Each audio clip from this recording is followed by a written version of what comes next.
Für die fraktionslosen Abgeordneten Frau Le Pen. J'ai écouté votre intervention, Monsieur le Président, celle de M. Daul, de M. Verhofstadt, de M. Swoboda. Je constate que les louanges adressées les uns aux autres demeurent cet artifice déjà usé du temps où votre prédécesseur Nicolas Sarkozy était venu ici. Je me souviens d'ailleurs qu'il s'était adressé aux eurosceptiques, aux eurocritiques que nous sommes, en annonçant notre disparition dans un éclat de rire généralisé de ce Parlement. Aujourd'hui, force est de constater que l'hilarité flanquée des discours enflammés sur l'avenir radieux de cette Union européenne a fait place au rictus. Monsieur le Président, à l'heure où votre ministre de l'économie vient enfin de reconnaître que l'euro est fort, peut-être d'ailleurs trop fort, a-t-il dit, au moment où la monnaie unique évolue au-dessus de 1,35 $, ce qui pénalise durablement nos exportations hors zone euro et plombe à l'intérieur de la zone notre compétitivité par rapport à l'Allemagne.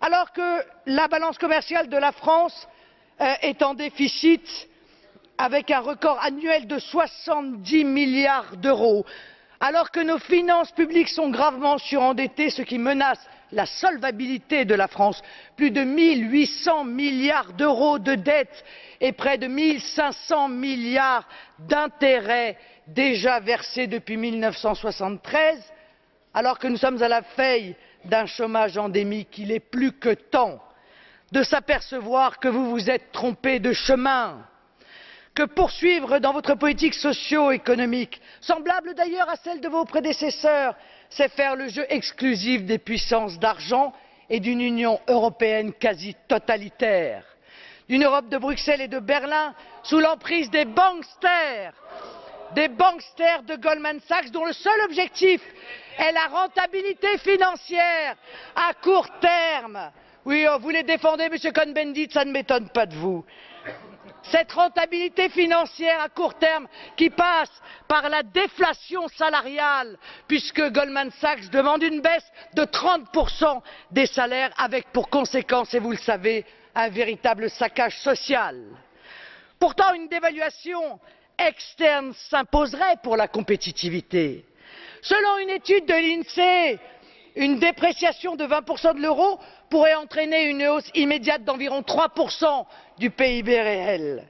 Cette dévaluation ne réglerait pas le problème de fond, bien sûr, parce que celui-ci reste l'existence d'une monnaie unique pour tant de pays si différents. Mais elle donnerait, allez, un petit bol d'air pur, un petit bol d'air provisoire.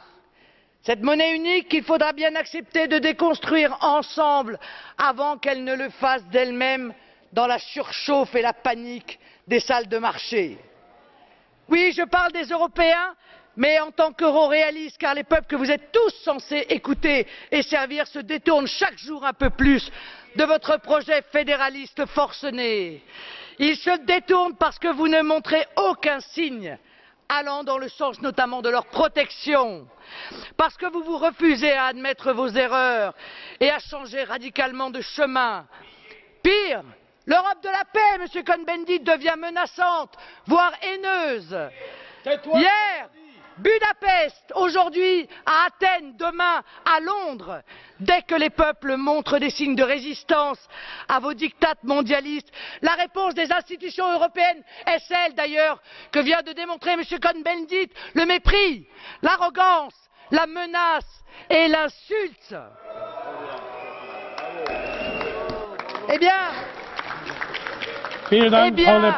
vous ne pourrez plus très longtemps vous en sortir en caricaturant les opposants que nous sommes à ce modèle. Dans ces conditions, Monsieur le Président, quand au nom de la France et d'une autre Europe, déciderez-vous enfin à tourner le dos à ce modèle économique ultralibéral et mondialiste qui détruit depuis plus de 20 ans les emplois, le niveau et la qualité de vie des vous avez Français largement et des dépassé Européens. votre temps de parole. Merci beaucoup. So, das hätten wir auch. Jetzt hat